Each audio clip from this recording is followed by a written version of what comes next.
everybody. It's our August meeting, our Zoom meeting.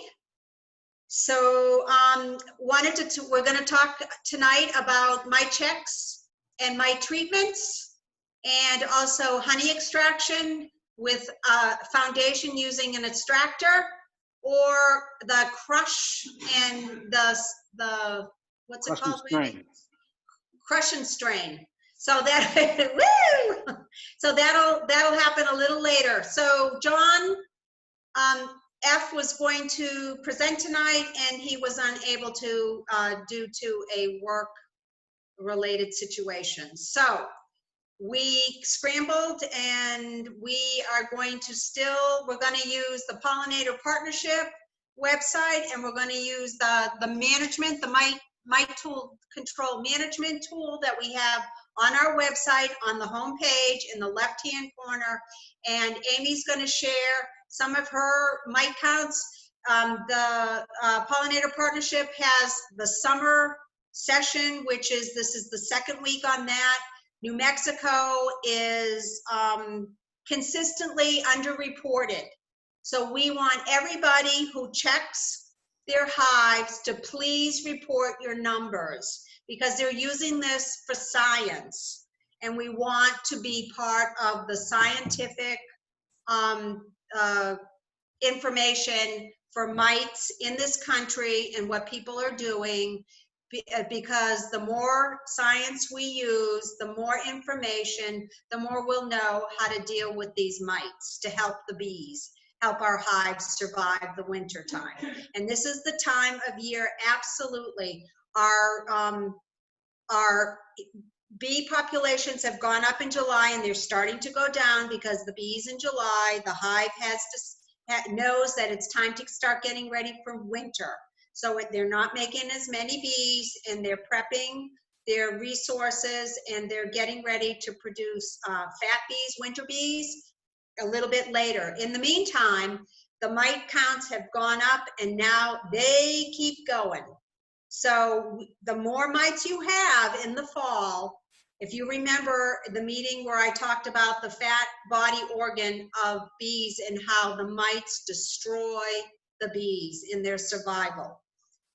The more mites you have during the winter time in that hive, in that little hive where they're clustering, they're going to kill your hive, and you want your hive to survive the winter time. So we're going to spend a lot of time tonight talking about mite checks and mite testing, and then mite treatments. So I just want to remind people too, for the future of ABQ Beeks, we're stomping for an advisory board. We need people to get involved. It's not just the Randy and Lulu club that is the party where we have these meetings every month. We want more people to get involved with this. So please, when we send out, when we send out our blasts, we're asking people to get on board and help us out here. So please consider to become more a part of this organization, of this membership, this club. So on that note, let's start. Randy, can you pull up the partnership, the Pollinator Partnership email that I sent to you, and we'll talk a little bit about that. And Amy, we're gonna go through how people can. There you go. You want this one? Yes, please. Okay. So this is the Pollinator Partnership, and please get on this. They send me emails at least three times a year, in the springtime, and then the summertime, and then in the fall again. So this is good information. They have links to the tool to figure out how you're gonna treat, depending on the heat and the honey supers that you have, and the brood and stuff. So this is a really, really good tool. So please get on this. Have them send you in their email. So so Amy's gonna, okay. August 15th through 30th, that's now, the Mitathon. So let's click on, Amy, are you on board with this? What I was gonna say, Randy, is why don't you stop your video and then I'll share my screen and I can input my mic data Good for idea. the Okay. open space. All right. You should be able to share. Okay. And there are 5 hives down there, right, Amy? They're all top bar? There's 4 top bar hives. Oh, okay. So I was Okay. gonna point out that you can you guys see my screen? Yes. Okay. You can go to our website and go down here and click on the link. And they'll take you to where Randy was. I'm gonna maximize this real quick. I don't know what you're seeing exactly, but so if you go down here to submit your data, just gonna kind of show you guys how easy this is, and it's really neat because you can scroll down and look at, is this year's so far? Yeah, it is. What's neat is you can kind of see how it's going so far, and you can also go back to the last 2 years. I'm not sure where that link is, but it's neat to be able to kind of look at what other people are seeing, although you can tell it's not a whole lot of data, so we have to get the word out and do this survey. So you Pump that data. Pump it. So click here on take the survey, and you put in your information. I'm actually going to go ahead and do it with you guys. I'll try to do it quickly because I haven't input this yet. And then the yard location, I'll fill that out in a little bit. Number of hives, so you put in that, there's 4. I did the alcohol wash on these hives. And it asked if you've moved them because they're trying to see like where these high mite loads are. Because if you just moved a hive, that's not going to be the most accurate reading, right? So I haven't moved those hives. And I sampled these hives in July, actually, the 29th. So you'll just do that and then go down. And I sampled, let's see, mite samples. I did 4. So you're saying I have 4 hives in the yard, and this is saying I tested all 4. So I numbered the hives down there 1 through 4, so it makes it easy.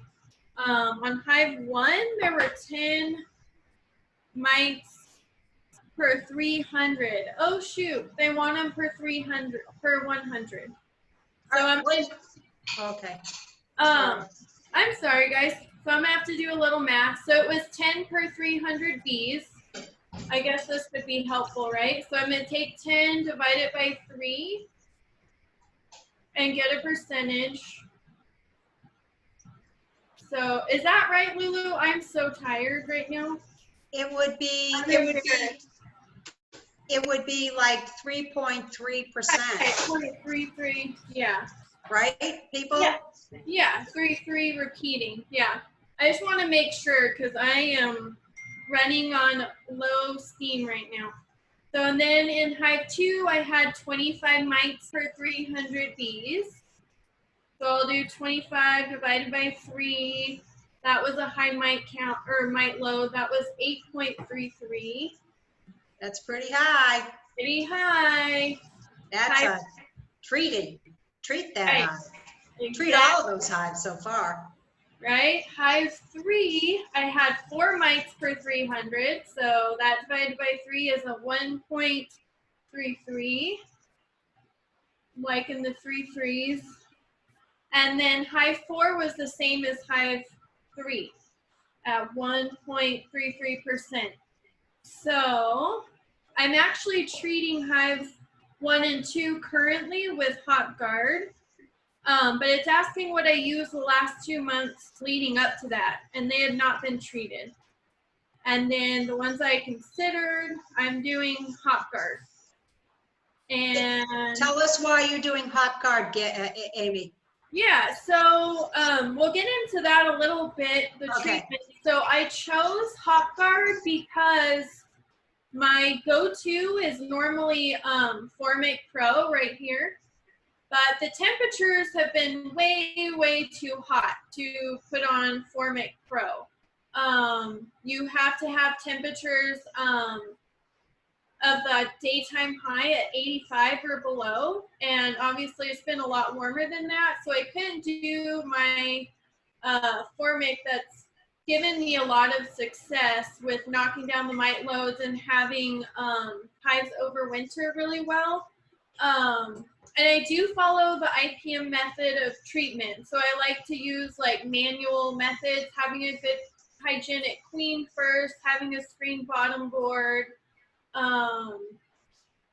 culling drone brood, brood breaks, keeping smaller hives. I try to do all those things before I use even soft chemicals.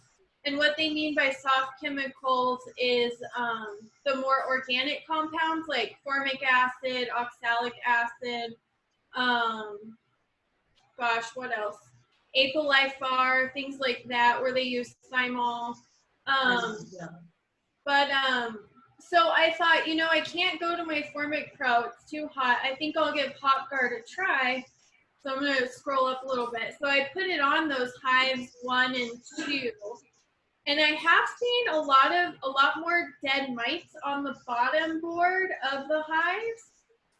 But there's also another hive in the North Valley I use Hot Guard on, and it seems to be continuing to succumb to mites. There's a lot of signs of parasitic mite syndrome. So I have to say the jury's still out on whether or not that Hot Guard is effective. These mite counts, believe it or not, were lower than the one in the North Valley. I think there's some mite bombs in the North Valley. To be quite frank, I think there's some beekeepers that aren't keeping their mite counts down. And so, yeah, that one's been tough in the North Valley, but I'm holding out a little hope for hives 1 and 2 down at the open space. And I'll maybe share that on our website, how it goes. But if those mite loads don't come back down below 2%, I'll go ahead and treat with Formic Pro when I can, because the temps will be down by then when I'm retesting after this treatment. So, so that's a little bit, I guess, about kind of my thought process when I'm thinking of how I want to treat these hives that have a higher mite count. So anyways, yeah, so this is really easy to fill out. I'm going to have to put in the open space address because I don't know the address off the top of my head, but I'll get that in there. And then you click submit survey, and that's it. I am wondering if I have to go back in for my other apiaries or bee yards, and I think I will, because I don't see an option to do that, to put in more than 1 yard, as you can see. So I think I'll have to go back. I don't know if y'all have done more than one, if any of you can answer that right now, but yeah, I don't know if you guys have any questions about inputting the data into the Mitathon. It's pretty neat. It's really easy. It's Yeah, really, it's really super, easy. super easy, as you can see. And yeah, you can immediately look at what the survey results are so far. And this is obviously really good data for us as beekeepers to have, so we know what's working, what's not working. Yeah. So thank you guys. I don't know if you want me to talk about anything else, Lulu. Amy, do you want to go through that other link that we have that asks you questions to help you determine what kind of treatment you want to do? Yeah, I would love to do that because I'm talking about temperature, right? And Yeah. And I want to talk a little bit about Formic Pro. Last year, I had a fairly high count mite load. I think it was about 5. And I had to treat, or I wanted to treat because it was kind of high. It might have been even 7, I don't remember now. So I did some research on Formic Pro, and I had heard too that anything over 85. But when I pulled it up online, it was reading about Formic Pro. They said if the first 3 days are the most crucial in terms of temperature. But if the first 3 days does not go above 92 and you really ventilate it, which I did, I have a top bar, so I took the last 3 bars out of my top bar, put screening in there and taped it down, propped the lid up, made sure that all the penetrations I had cleaned off all the propolis. I had a really good result with that. I did not lose a lot of bees. The queen was fine. A little bit of the larva did melt, but mostly it was very successful. I dropped the load down immensely. So that's another consideration. But with these high temperatures, even 85, I would say make sure your hive is well ventilated because that stuff is really strong. But it works. Yeah, it's worked really well for me, and I would recommend wearing a mask. I'm laughing because, right, we all have masks now. But if you breathe in that it's strong. Even with my mask on, I'll take a breath while I'm holding it away from it, and then I'll go put it on. But I'm very careful. It's some pretty powerful stuff. Although it's organic, it's very concentrated formic acid. So you have to be careful. And thanks for sharing that, Lulu. I also wanted to share that formic acid with the Formic Pro, that treatment penetrates the capped brood, Yes. which I really like because unlike oxalic acid, you have to do several treatments because it doesn't penetrate that capped brood. So if you have a lot of brood, Formic may be the better way to go. So you make sure you knock all those mites out that are hiding behind the capping. So.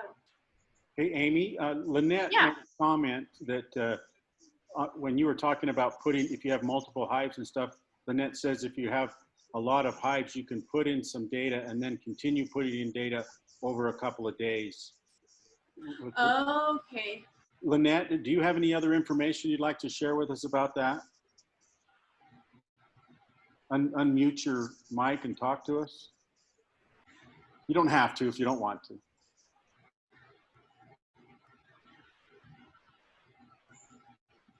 Okay, I guess not. So Amy, do you see that link on the Varroa management tool that is down? Yes. So I will go to that now. Okay, can you see my screen? This is a great tool. Yeah, we use it.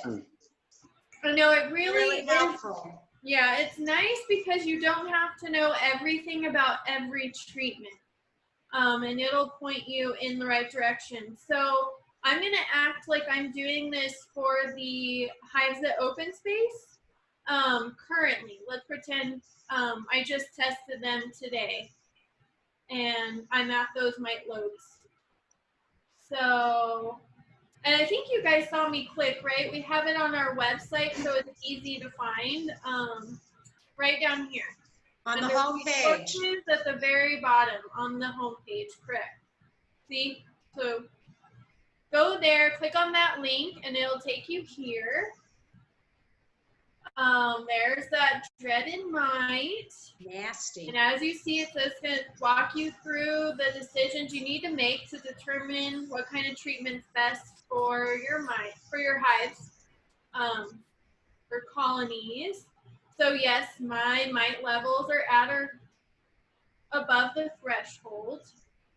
And we haven't talked about threshold yet tonight, but it depends on what resource you're looking at, and also the time of year. And it usually varies from 2 to 3%. And I do know that the Maryland Bee Lab, I don't even know what they're called, but the university stuff they have up in Maryland, they recommend always keeping it below 2%. Yes. And I'm kind of liking that idea. But yeah, you can do a little research on that. And it says, am I open to synthetic treatments, or do you prefer a naturally derived treatment? I think at the time and right now, I prefer natural. I'm trying to think of what would be best for tonight, because I have used Apivar when I had to, and it is synthetic. I'm gonna do both. Is brood present? Yes. Do I have honey supers on? So these are top bar hives. So we have to think about, like, you know, is my top bar have a honey super? So is there a lot of honey? They're horizontal, right? Langstroth hives, basically. So you have a honey super on your top bar hive. And so you say yes, because you can't, it's not like you're taking your honey off your top bar hive unless you're treating. So yes, there's honey supers. And then, is your colony's population increasing, at peak, decreasing, or dormant? I've seen my brood nest, I've seen it contracting some. So some of the area where I normally see brood, I'm starting to see some honey, and it's starting to get a little smaller. So I'm gonna select decreasing population. And it already gives me my options. So as you can see, HopGuard 2 is one of them. Formic Pro and Mitaway Quick Strips, those both use formic acid. And as you can see, they have that temperature kind of warning, I guess, right here. So it's temperature sensitive, like we talked about. So I wasn't able to use those. So I went with HopGuard. And like I said, I'm not sure that knocked down the mite loads, but I will definitely share that with you guys, because I think it'd be really helpful for all of us to know how effective these things are. And that's really the whole point of that Mitathon data. So make sure you guys check both of these tools out. They're great. And yeah, you can kind of play around with it. Like, we'll restart. I did select I was open to synthetic, I think. I think it didn't put Apivar because of the honey. So if I say yes to that, and yes to that, and yes to my brood, and the same, it asked about my honey. So say I took my honey out of the top bar hive, or I pulled my honey super off to harvest for the fall. On my Langstroth hives, I could select no, there's no honey supers. And it'll give me all these options. So as you can see, having honey on the hive is a huge deciding factor on what you can use. So yeah, I don't know. Do you guys have any questions about the tool? It's really, really awesome. And you can click on the different types of treatment, and it'll give you a lot of information about that specific treatment. And so it's really nice to have a tool where you have so much great information in one place. Amy, do you have much experience with rotation of treatments to make sure that the bees don't become immune to the treatment? Location? No, not location, rotation of treatments. Oh, okay. So I've been rotating between, this is kind of hard to talk about, I'll be honest. I think as beekeepers, we have really strong opinions on like organic and not. But I'll just be frank, I avoid Apivar when at all possible. And I will rotate between the formic acid, I have used oxalic, and I have used, like I said, the HopGuard.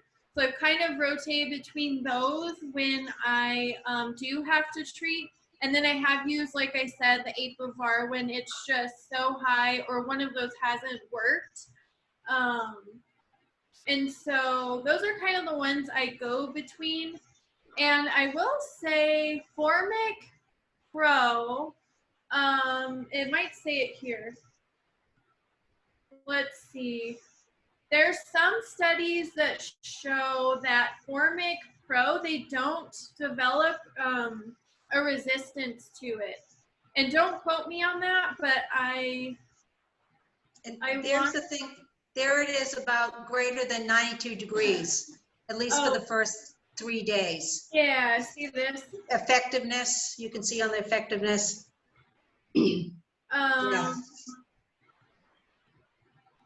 Yeah, I'm not seeing that on here, so don't listen to me like it's, you know, the golden rule, but I do think I've read some studies on that about Formic.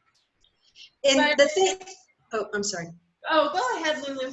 Okay, the thing about Formic Pro, what I know about it is that it can last 2 years. The other Formic strips and the Max strips, they only last a year. If you still have a few, they start dissolving and becoming liquidy. So the thing about Formic Pro is you can have it for 2 years and it's still good as long as you keep it in that container and keep it in those little packets. So that's why I buy that. It's not that much more per treatment. It's 50 cents or $1 or something. So for me, it's worth it because I usually end up with a couple more strips after the year's out and I can still use them again next year. So basically, bottom line is I actually save money that way.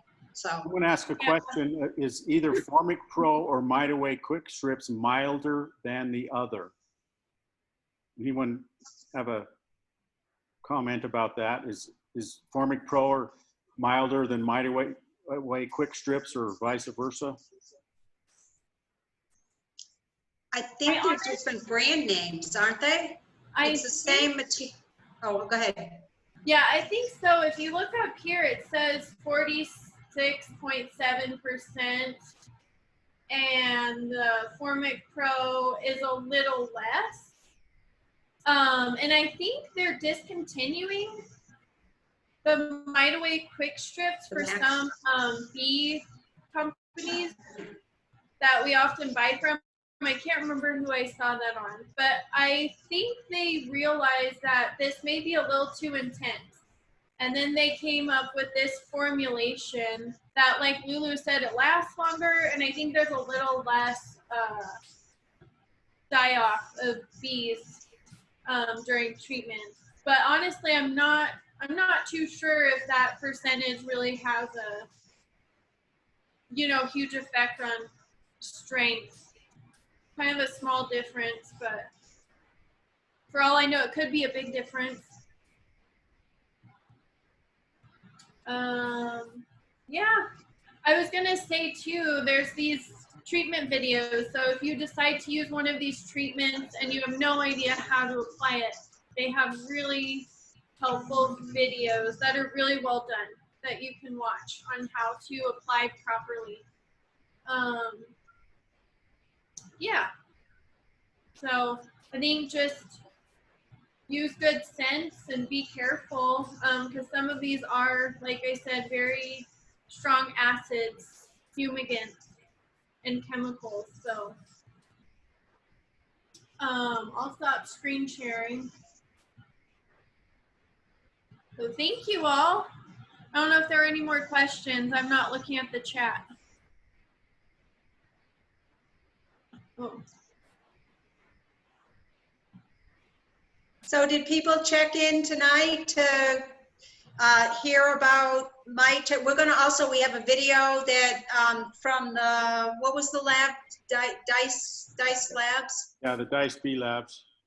We will have a video of the alcohol wash in testing for mites. So did people log in tonight to kind of get more familiar with mite testing and mite treating? Is that why people checked in tonight? Okay. because it's really important. Again, you saw that little curve with the management tool. As again, while the bees are going down, the mites are going up, and it's not just 2, then 4, then 8. It's logarithmic with the mites. So you have 2%, then you have 4%, then you have 16%, then you have, is it 132%? And by 16%, your hive is dead. So you gotta get that percentage down. So just, there you go. Lulu and Amy, this was really good information. And for me personally, seeing that the website has more resources than I think I was aware of. So I'll definitely use the tool when I do my mite count. So really do appreciate sharing that information and knowing there's more on the website than sometimes we think. Awesome. Thank you, Joe. And I was gonna say, I'm not gonna say this to like toot my horn or anything, but this past winter, I had 100% of my hives survive. I think going in, I had 15 hives, and they all, no, it was 17. They all survived. And so, I mean, prior to that, I lost hives, of course, we all do. But I just was super excited to see what a difference keeping a close eye on your mite load and keeping it down, how much it can help your bees, especially surviving those winter months. So, and I'd like you to talk a little bit, Amy, about the 4 hives down at open space. The 2 that have the highest mite counts are the strongest, biggest hives. So do you want to talk about that a little bit? yes. It's so frustrating because when I first started out beekeeping, I was like, my hive's doing so well. There's tons of brood. And bam, like a month later, they would just have tanked. And I was like, what's going on? And as you saw, like those first 2 hives down at open space, the mite load was high, above threshold. And the other 2, the mite count was low and under threshold. And those 2 hives 3 and 4, they've kind of gone slowly this year, and they haven't had a whole lot of brood, and they're healthy.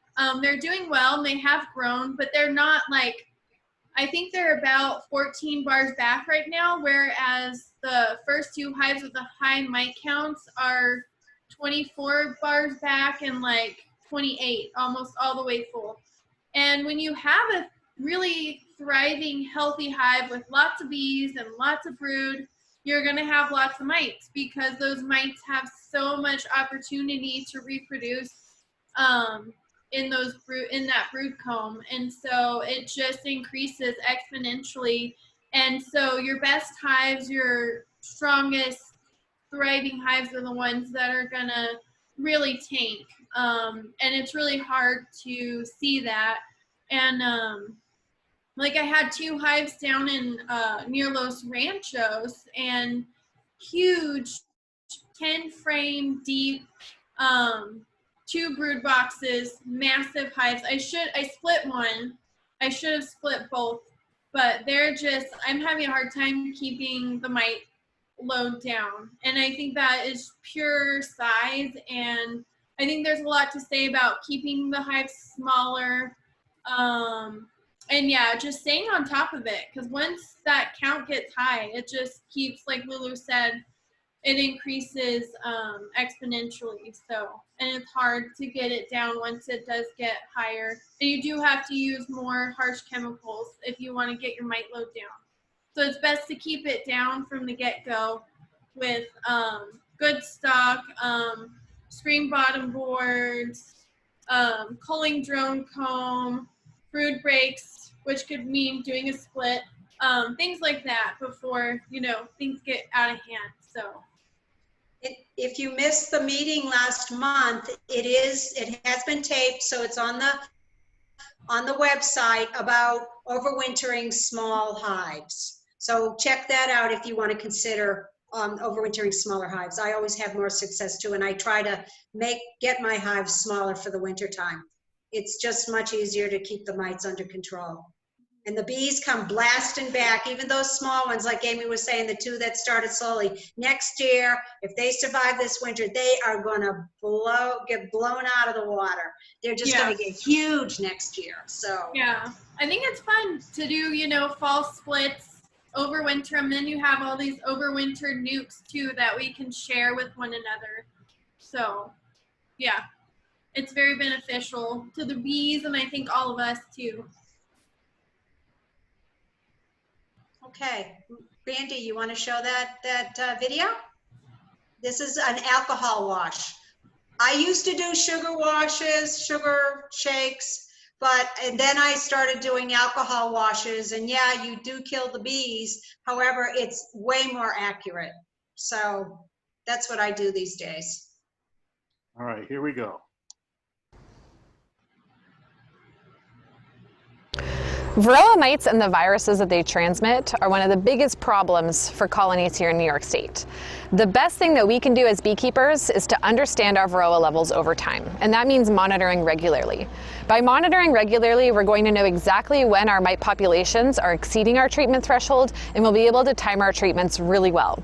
That means that we'll be able to knock down our mite levels before they've grown to very high levels, and hopefully before a lot of viruses have built up as well. We recommend monitoring monthly as your weather and time permits, but at least 4 times a year is a really good habit.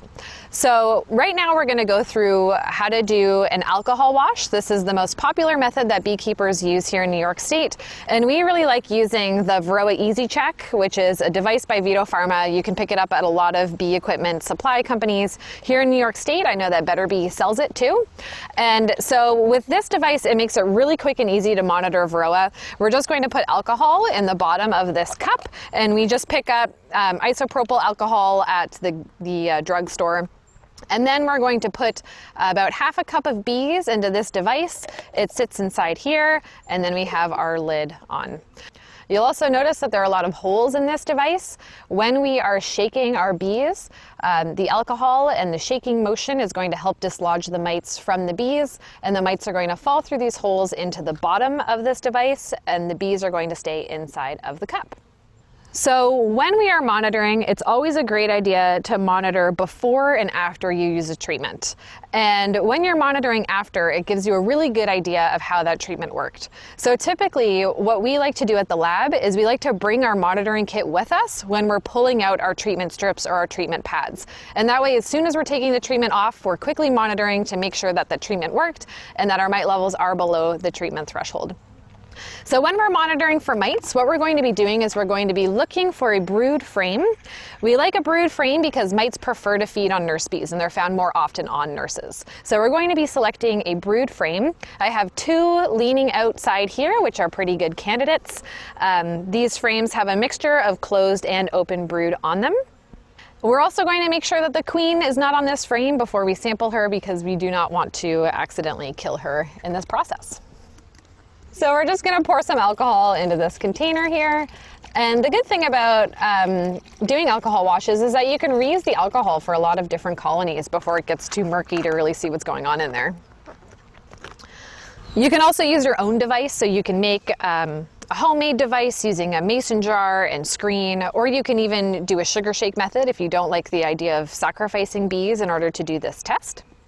I'm just going to scoot these bees directly into this container.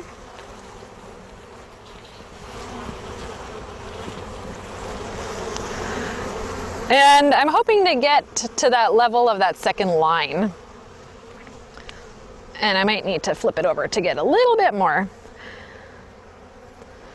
If it's easier for you, you can also shake these bees into a bucket and pour it into this contraption.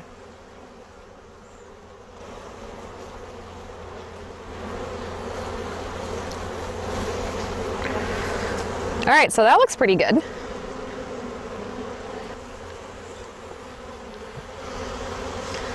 All right, then I'm gonna plop it right in here, and I'm going to add the lid.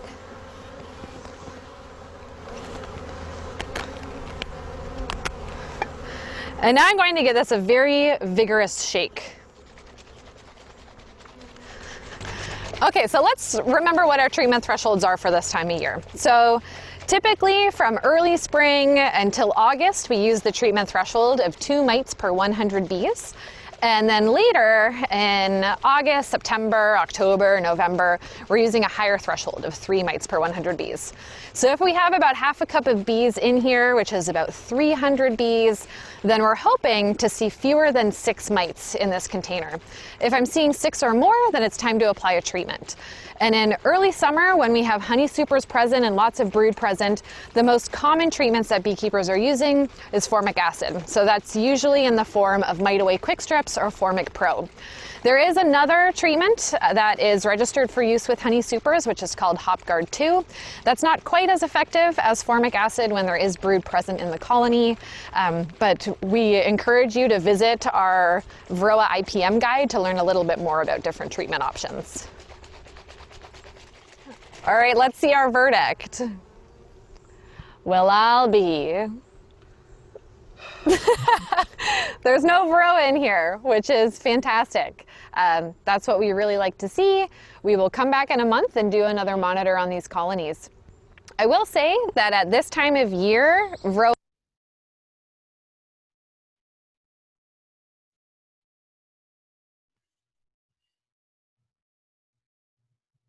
Hang on, I pushed the wrong button.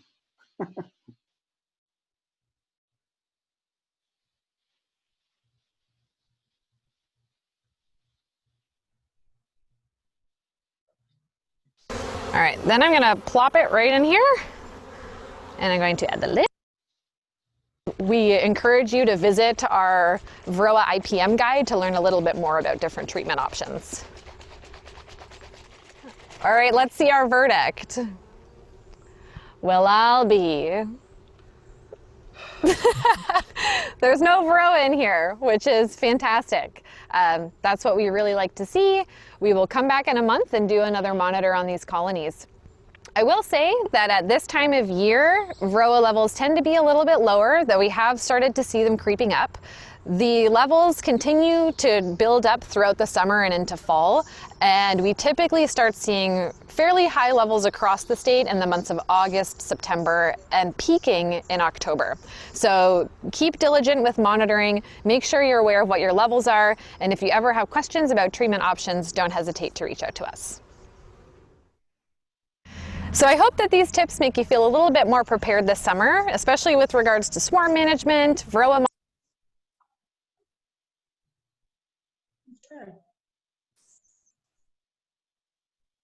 Hey Randy, could I just make a quick observation about the video? Sure. I have one of those Varroa Easy Checks myself, and I really like it. It's not expensive, but she actually didn't follow the directions.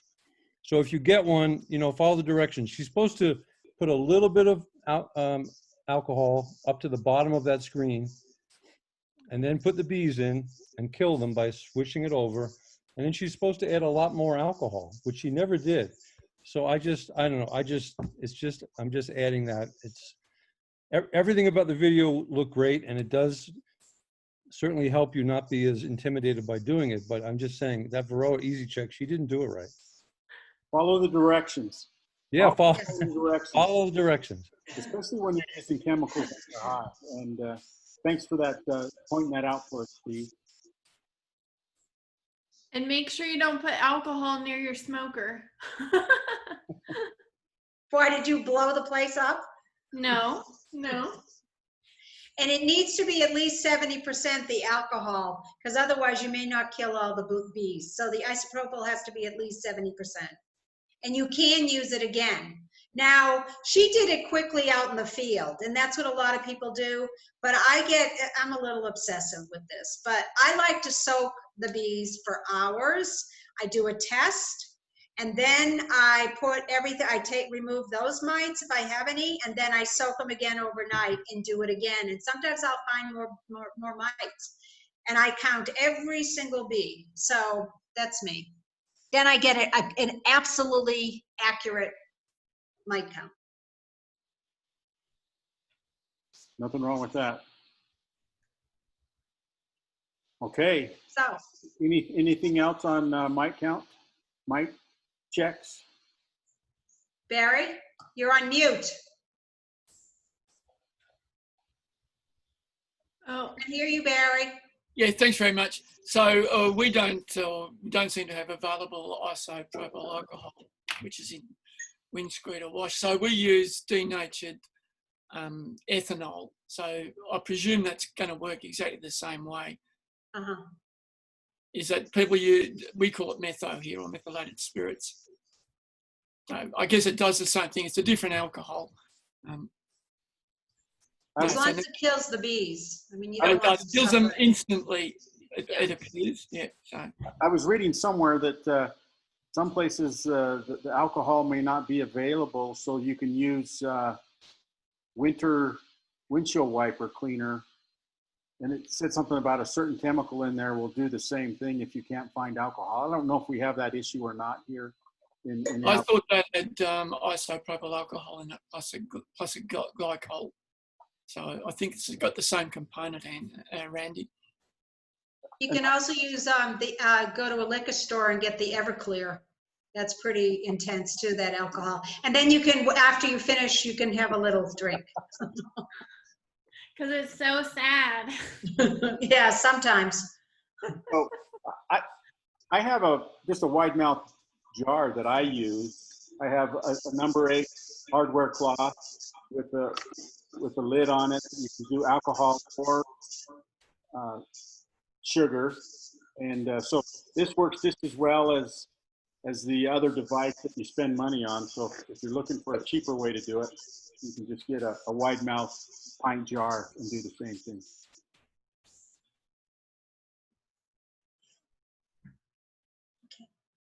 So how many people on the screen who are participating tonight, how many have you have checked your hive this month for mites? Or plan on checking your hives for mites? Oh, I guess so, yes. Yeah, I was planning on checking it at the beginning of September. So to kind of get to know what the numbers are going into winter. And then you still have time if you have to treat, if you choose, if you need to knock it down, you do have time. Right. So that's good. Anybody else? Yes, Barry? I was just wondering how many people use sugar shake, which is what we use here to detect one incursion of Varroa. So we've found that people over here, because we haven't got Varroa, they use sugar shake. There's a program called the Sugar Shake program that beekeepers use a sugar shake to look for Varroa, but as you know, I think that's not very successful. Alcohol wash is far better. But people are not inclined to kill their bees. So I'm just wondering whether it looks like, which is I can pass on, that most of you people use alcohol wash as the preferred method. I use alcohol wash, and yeah, you kill 300 bees or so, but in perspective, and it wasn't easy the first time. In fact, I asked Mark to come over and can you hold my hand while I do this? But yes. After that, it was fine. It's like, okay, you sacrifice 300 bees every month, every couple of months, but you might actually save that hive. I think it's more accurate, and I do it twice. So, and I get an exact count, and I keep a chart. I keep charts. So. Yes, that's a good idea of keeping them overnight. What percentage more do you get out over the night, Lulu? Sometimes none. One, I was blown away by one of them. It was like 7%, and I found another 17 the next day. So them sit, and I don't know why, because I shake it, I let it sit for a few hours, I roll it on some screen over a little bowl and stuff. But the next day I found another 17. So I was blown away by that. So that, and then it went up to like 16%, 18%, something. It's like, whoa. I was treating anyway, but that was really high. So the recommended 3% is just from one shake, is it? It's not including the overnight one. I mean, I suppose it doesn't matter what test you use as long as you're consistent, I suppose. Well, Even before I soaked it overnight and did it again, it was still over threshold. Anything for me was 3. And I found that was really interesting on that video. She said in the fall, she makes a higher threshold. That I would think just the opposite. So that was kind of interesting. Did anyone else think that was kind of Yeah, strange? I've seen that before on different documents and like reading different things. And my guess is they might just do that because the mites are so much more populous then that they give it a little more leeway. I don't know. But I'm like you, Lulu. I'm like, they're about to go into winter. It seems like such a fragile time to allow for a higher mite count. So like I said earlier, I kind of like to stick with the 2%. And then, yeah, you want to stick with the same method before treatment and after treatment so you know for sure how effective that treatment was. Yeah. You don't want to do like a sugar shake and then an alcohol wash before and after a certain treatment because it won't be accurate because it's not the same method. So.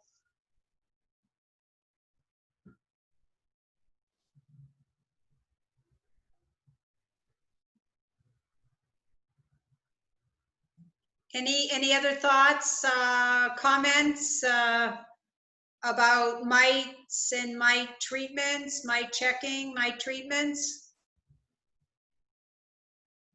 Okay, so we start talking about yum yum honey. Yeah, let's start talking about honey. And wouldn't you know, as soon as it's my turn, my cameraman has to go use the restroom. So,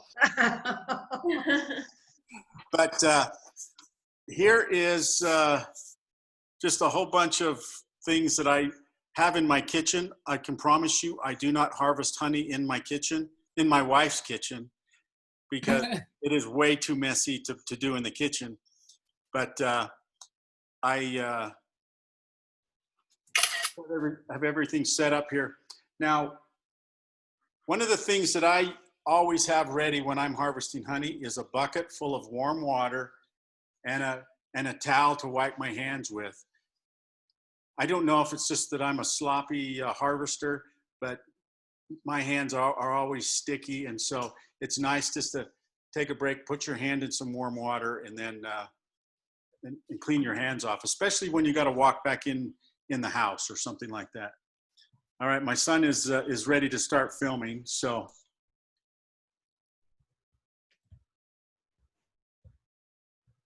You ready? Yeah.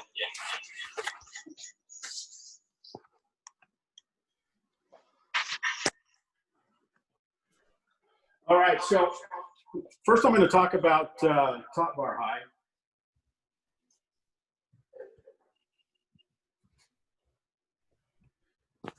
And so I don't have a top bar hive anymore, but I used to harvest with the top bar for several years. But it's always nice to have one of TJ's hive tools. And if you use TJ's deep frames, if you try to cut one of those deep frames off into your bucket, unless you're a really good shot, half of it's going to end up in the bucket and half of it's going to end up on the ground. So I would usually cut TJ's top bar in half, let that drop in the bucket, and then cut the rest of it off and let it fall in the bucket. Hey, Randy. After I would get all of the honey bar, or the top bars that I was going to harvest, I went on Amazon and bought a big potato masher, and it's a really good tool to be able to crush all the honey that is in there and make sure that all of the cells are broken up and you can filter easier that way. Hey, Randy. Yes. You haven't switched cameras, so we're looking at a still camera. We're not looking at your son's camera. Oh, it's showing both, Stephen. Oh, I'm sorry. I guess I haven't pinned. I apologize. Make sure you have speaker view. My apologies. I'm sorry. It was only showing the still camera, but I got it now. Now, let's say if I was using foundationless frames, I use all mediums in my hives, in my Langstroth hives. But here's a foundation frame. I have a starter bar right here that I paint with wax. And if I'm using that, then I will just use my hive tool to cut around. Just get back to it. And dump it in, make sure it hits the bucket. These things are harder to get in the bucket than even TJ's big frames, big top bar honey frames are. And so another thing is, let's say you don't have an extractor, then some people will just use a knife, a putty knife to scrape. And so get a nice wide honey, or a nice wide putty knife to be able to scrape all of your honey off into your honey bucket. That way it works a whole lot faster, and it's a lot less messier. And you can even get a bigger knife if you have a deep frame.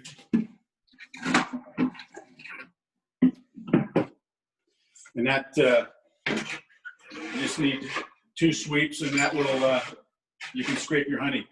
I don't recommend doing honey harvesting that way if you have frames, just because you put a lot of the bees' work that you can save into your bucket, and using an extractor will save you a whole lot of time. So after mashing up all of your top bar or your foundationless Langstroth, then what I would do is I have a bucket here. Many of you can make something like this. It's just a bucket. They cut off the bottom and put the lid and cut a hole in the lid, and you put it on top of one of your other buckets. You have a filter, a screen, and you can dump then all of your crushed comb into there and let it capture all the big chunks of wax, and that'll save you a lot of time rather than just trying to put it all through one of these type filters with all that wax in there. And so that's does anybody have any questions about top bar or foundationless Langstroth?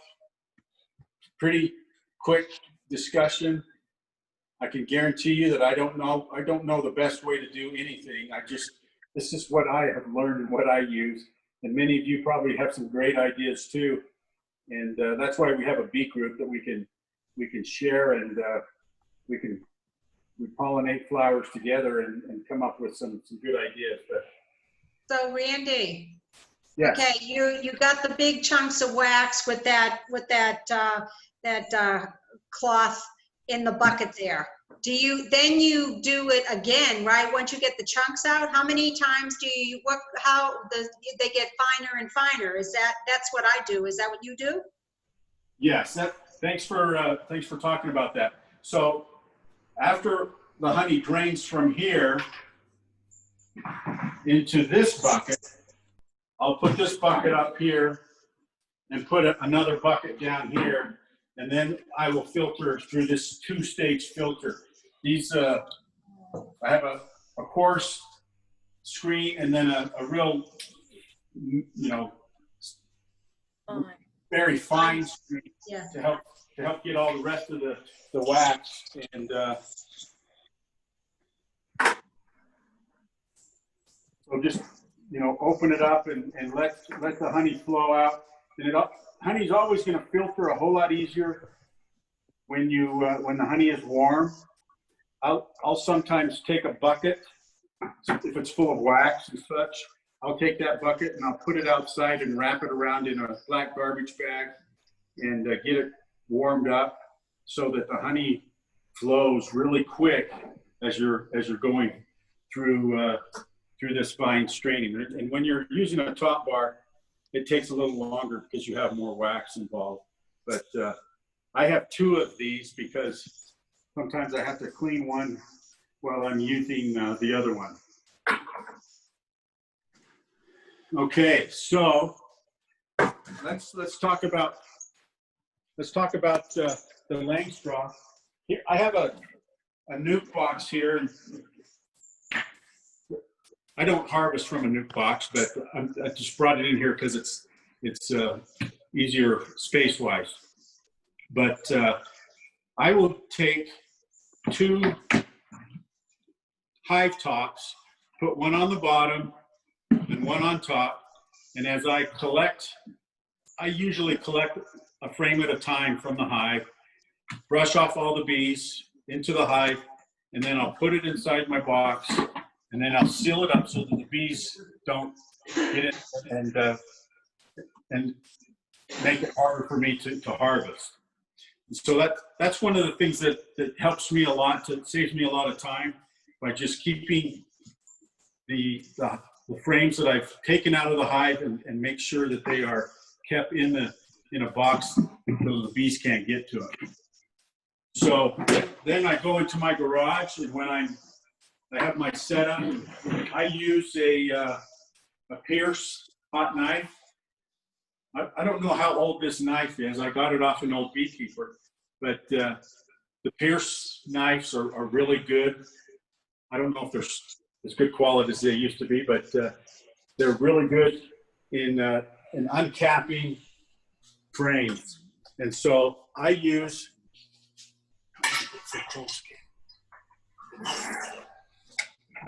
a capping tank. This is a well-used capping tank. It has a queen excluder that's been bent just right so it fits inside here and helps the honey to drain from the cappings. It's got a nice screw there that I can spin the frame on. So, you want to get on this side? So basically, you just saw back and forth. You get your knife, you're plugged in, it's nice and warm. The cappings fall into the tank. You spin it around, and you do the other side. Now, sometimes the bees don't build and cap the honey so it's wide enough. So sometimes you have to have a tool like this, a nice pick, to open up the cells that your knife couldn't reach because your honeycomb is not thick enough. To avoid that, I usually put 9 frames in my honey supers and space them out appropriately so that the bees will build the comb out far enough to where I can actually cut it with the hot knife, and it speeds up the process a lot. Another new tool that was, I got this tool given to me by one of my friends, and if you don't have a hot knife, this is the next best thing to a hot knife. If you don't have very many frames to harvest, and this is just you take this and pull it along, and it opens up the cappings for you. And this is probably $15 or $15 to $20, and a knife is going to be probably over $100, $110 or so. So it's a simple way to open things up if you want to save the comb. Now after I get enough frames, I have my little Wonder 4-frame extractor here. This extractor is probably as old as I am, I imagine. I bought this from a beekeeper in Roswell, and but it's solid. There's no plastic parts in it. It works every time, so it's really nice. So one thing to remember when you're extracting is when bees build comb, their comb is at an angle, right? So that keeps the honey in, that keeps the larvae in. And you got to remember that when you put this in to extract it, you got to turn it the right way so the honey actually comes out. So the way I remember is I always put the top bar to my left, and that means that when the extractor starts spinning, I usually spin, if the top bar is to the left, I spin counterclockwise so that the honey flings out of that angle the right direction. If I went clockwise, I might not get all the honey out because the force of the centrifugal force is pushing the honey down deeper into the comb. And so the good thing to remember is you always want that honey to fling out, and remember the angle that the bees build the honeycomb so that you can extract. In this tangential hive, which is different than a radial, or not hive, extractor, which is different than a radial extractor, you have to do one side at a slower speed. You put 4 frames in there, and you do it at a slower speed. You take it out, you flip it over, and then you do the other side. You can go a little bit faster on that second time, and then you have to stop, and once again you have to take it out, flip it back over, and then spin it really fast on that first side once again. And so that's one of the disadvantages of this type of extractor. The radial extractors are a lot more expensive, and but you can do, you know, several more frames per extraction than you can with a tangential, if I say that right, extractor. So you got to keep your eye on the bottom of this tank, because it doesn't take long before the basket in here is about right here. And it doesn't take long till you're filling this honey up, and you don't want to be trying to turn this basket around if the honey's so deep that it's hitting the bottom of your basket. So you keep an eye on it every once in a while. And here's something that I use. My friend, he made, you know, something similar to this with the lid. He made this out of stainless steel and put a lid on it. And so I use this, give it a coarse straining first, and open up the honey gate. Haven't been opened in a while. And let the honey drain out through this coarse filter. And then once it does that, and if the bucket gets full, then I will use this.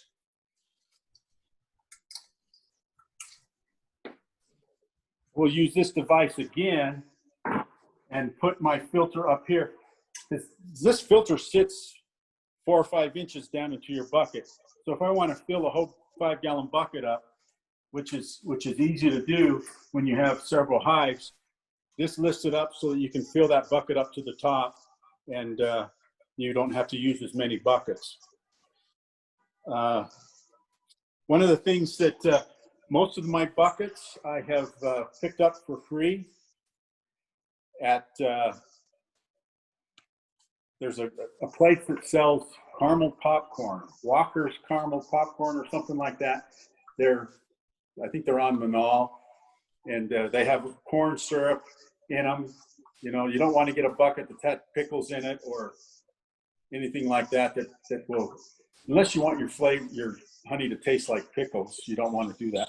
But I buy honey gates at, these come from Man Lake. I've never broken one of these yet. In the 13 or so years I've been doing beekeeping, they're really good, sturdy honey gates, and then you just have to drill a hole, a 2-inch hole. You get one of those drill bits down at Home Depot, or let me know, and I'll let you borrow one of mine.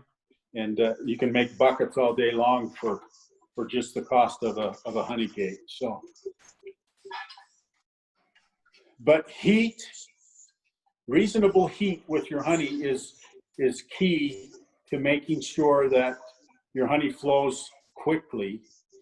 That's why I always, my last harvest is usually the beginning of September or the end of August, while it's still warm enough for the honey to flow good. Some people wait until October and try to harvest, and it takes forever for your honey to filter. So that's why, you know, it's good to do things when it's nice and warm and it's quicker that way. I like to get my mess cleaned up and be done. And anybody have any questions? So you can, Randy, you can put those frames back in the hive and there's wax on them, right? And that's why you said you don't like scraping your foundation frames, because you lose all that hard work that the bees made that comb with. Is that correct? Exactly, and it saves your honeycomb. And I will take, you know, once you've harvested, you have what's called a wet frame, and I'll take the wet frame and I'll put it back on the hive and let the bees clean it off, or else I'll take it somewhere else in my yard away from my hives, so I just don't start robbing scenario, and let the bees clean off the frames of all the honey that's still on there. And you know, you got to be real careful about storing frames that have, if it has any honey on it, the wax moths will lay eggs on it and destroy it. So it's real important to get your wet frames cleaned off by the bees before you try to store them. And you know, the best way for me to do that is just to put them back on the hive, and they'll take the honey that they find up above and they'll take it down below and start storing it down below where they're going to need it for the winter anyway. So, and then in the springtime, you bring out your frames that already have comb in it, and then you give your bees less work to do, and you can make honey a whole lot faster with drawn comb than you can without. And anybody who's started a package of bees knows how hard it is for those bees to build out unless we have a really good nectar flow. So that's a good reminder. You know, I take all of the wax that I accumulate, and once I'll run that wax through, put all the wax back in this device, and let all the honey drain out of the wax that I've collected in my cappings tank and otherwise, and make sure that I get as much of the honey out as possible. And it works really good. I mean, I get, as a top bar beekeeper, I got lots of wax, and as a Langstroth, you get a little less wax, but you still get plenty. And you know, make sure you learn how to make candles and so forth, and lip balm and things like that. So, any other questions? Randy, I've just got another suggestion to add to your kit. So it's your red container. What I do is I separately scrape the cappings off. I use a roller, and then put the frames upside down on like in your red box. And on a very hot day, above 80, I guess, about 70% of the honey drains out below the frames. And then I can just put those frames back in the hive for the bees to clean them out, or for to use it in a spinner, and it's less damage to the comb if you've got most of the 70% of the honey out. Yeah, that's a great idea. You know, if you don't have an extractor, then you can. If you don't have an extractor, then you can make sure and you can turn it upside down in a cappings tank and let it drain out that way. That also saves your comb. And you got to be careful with an extractor. You can go too fast, and you can even blow out, you know, plastic foundation. I've done it before, unfortunately. But you live and learn. But don't be a speed demon when it comes to cranking on that extractor. And if you're lucky enough to have one that has a motor, that'll help you to keep the RPMs down to a reasonable amount. Ludicrous speed will always damage your foundation. All right, any other questions?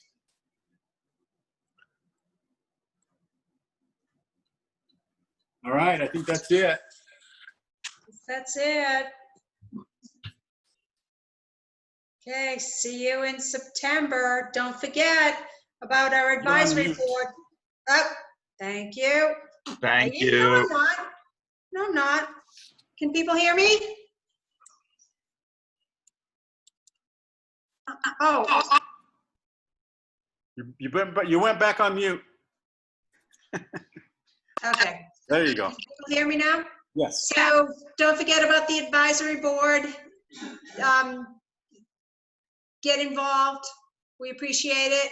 And we'll have another meeting in September, the 4th Tuesday of the month. So we're going to talk about hive products. We talked about honey tonight. Jessie Brown's going to share some of her, some of the products that she makes with wax. So join us. And I'd like to hear people, if you do your mite treatment testing, I'd love people to share in that next meeting what they found out and what they decided to do. That would be great. Get some feedback on this. So thank you, everyone. As usual, it was a great meeting. Thank you, Randy. And good night. Good night, everybody.